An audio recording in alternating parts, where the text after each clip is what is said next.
मेरे ज़हन में ये है कि हमने कोई अच्छी सियासी तारीख नहीं गुजारी और हमने एक मौके पर सियासतदानों ने जिम्मेदारी का मुजाहरा किया, मिसाक जमहूरियत किया, फिर उसके बाद बीबी ने भी मुशर्रफ साहब से एनआरओ ले लिया और फिर नवाज शरीफ साहब भी यूसुफ रज़ा गिलानी के खिलाफ पहुंच गए थे। अब वक्त आ गया कि सियासी जमातें बैठें, सर ये पहले भी सुना, रूल्स ऑफ गेम तय करें। पहले भी जब इससे पहले चार्टर फॉर डेमोक्रेसी हुआ था हमने तब भी सुना था। अब वक्त आ गया है, निकल गए ना उसमें से। नहीं अभी कौन कह रहा है, कौन बैठने लगा है? नहीं वो कह रहे हैं बैठना चाहिए, बैठना चाहिए।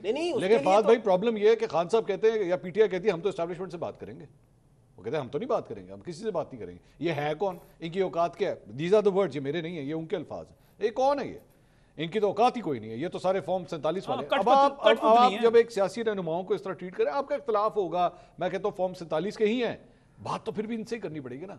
पॉलिटिकल सर्कल में तो यही लोग हैं जी। बिल्कुल, जैसे नवाज शरीफ साहब इमरान खान से बात करके गए थे या जनरल बाजवा से डील करके गए थे? नवाज शरीफ किससे करके गए थे? जनरल बाजवा से करके गए थे ना। अब तो आपकी राय है कि खबर है? नहीं तो क्या जुबैर साहब क्या बता रहे हैं, ख्वाजा आसिफ क्या कह रहे हैं? क्या कह रहे हैं कि हम लोग अब बाजवा के साथ मुलाकातें करते थे छुप के, हमने उनसे जाके केसेस की बात की और ये जो प्लेटलेट्स गिरने की सारी खबरें थी, ये रिपोर्टें सारी जो थी किसने? खान साहब ऑन रिकॉर्ड हैं, खान साहब ऑन रिकॉर्ड हैं जो ये कह चुके हैं मैंने बाहर जाने दिया। ओहो, तो उनको गलत रिपोर्टें सामने रख दी ना, तो उन्होंने कहा कि ठीक है बंदा मर जाएगा अंदर, चलो ठीक है जाने दो। इसमें क्या बात? आज जुबैर साहब ने एक सेकंड आपकी बात कर ली ना, ये समीना मेरे ख्याल में ये इमरान खान साहब को वही डॉक्टर रिपोर्टें दे रहा है जिसने बुशरा बीबी को दी थी कि जनाब आपके खाने में ना हार्पिक मिला दिया। मेरी बात सुने, ये वही डॉक्टर है। एक मिनट बात सुन ले। मैं माजरत के साथ यार ये बात है ही नहीं उनकी कि इमरान खान को किसने रिपोर्ट दी। जुबैर साहब ने क्या कहा कि ये जो नवाज शरीफ साहब की प्लेटलेट्स वाली रिपोर्ट्स थी जनरल बाजवा के बगैर बन ही नहीं सकती थी, हो ही नहीं सकता था। उन्होंने ये बात की है,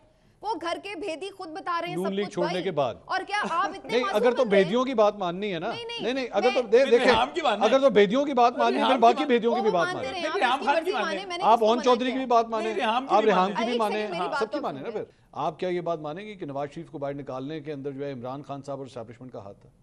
बाहर निकालने में नवाज शरीफ को वज़ीर आज़म हाउस से निकालने में एस्टैब्लिशमेंट और इमरान खान का हाथ था? मिली भगत से हो रहा था या नहीं हो रहा था? यार यू डोंट एक्सेप्ट दिस। ये तो उनके केसेस भी तो थे ना।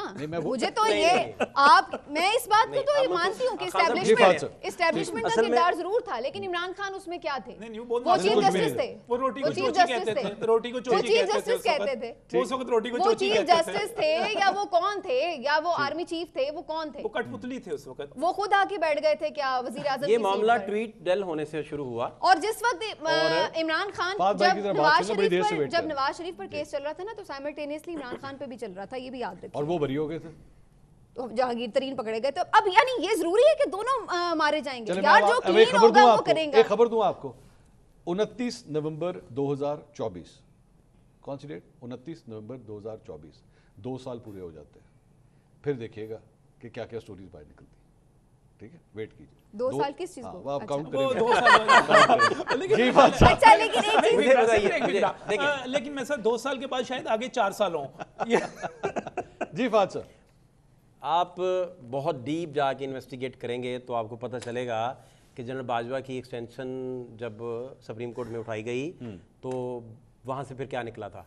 मैं इससे ज़्यादा इस पर नहीं जा सकूँगा।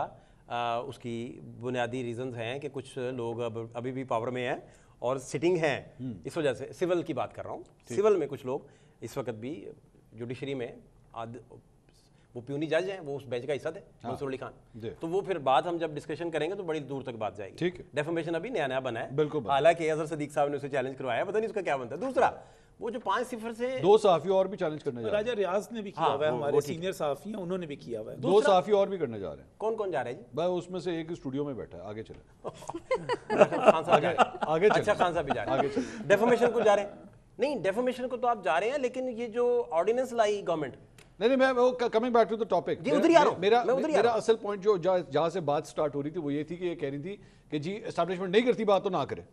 ठीक है, और हम ये बात कर रहे हैं कि भाई ये मैं तो कह रही हूँ प्लीज ना करें, मैं तो कह रही हूँ प्लीज एस्टैब्लिशमेंट बात ना करें, ना कोई सियासी जमात एस्टैब्लिशमेंट से बात करें, काम करने दें प्लीज, उनको ना इतना बिठाएं हर जगह लाके, आप माई बाप ना बनाए उन्हें उनका काम करने दें, बस ये मैं कह रही हूँ। ये हो रही है कि खान साहब जो हैं वो इस लम्हे बात किससे करें?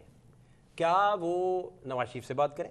नवाज शरीफ साहब के पास इख्तियारात कितने हैं खान साहब को पता है, वो कितने पावरफुल हैं, कितने मस्कुलर हैं, वो खान साहब को पता है। वो काकड़ साहब जितने पावरफुल हैं, ये उनसे भी पावर नीचे आ गई है, ये भी खान साहब को पता है। बात सिंपल है आज तो वैसे फाद भाई उन्होंने अपने ही पार्टी से बात करनी थी मुख्तलिफ धड़ों से, क्योंकि जो पार्टी धड़ों में चल रही है अभी तो उधर बात करनी थी, अभी तो वही नहीं मसला हल हुआ। मेरा ख्याल है ये कोई इतनी बड़ी तो नहीं क्यादत किसी की जब ये तो चलता ही रहता है। बेनज़ीर साहिबा जब अंदर थी, उसके अलावा ओहो ये अभी पीएमएलएन गवर्नमेंट में बैठी हुई है तो इनके नहीं लोग तोड़ के जा रहे हैं। अब देखें ना, गवर्नमेंट है और ज़ुबैर साहब 6 इंटरव्यू तो ये कर चुके हैं पीएमएलएन के रहनुमाओं। नवाज शरीफ सही इस वक्त नवाज शरीफ किस जगह खड़े हैं, मरियम बीबी किस जगह खड़ी हैं, वो डेफामेशन बिल ला रही हैं, और शहबाज शरीफ किस जगह खड़े हैं, 3 धड़े तो ये हो गए हुकूमत में होते हुए, और जुबैर साहब कहाँ खड़े हैं, 4था धड़ा हो गया।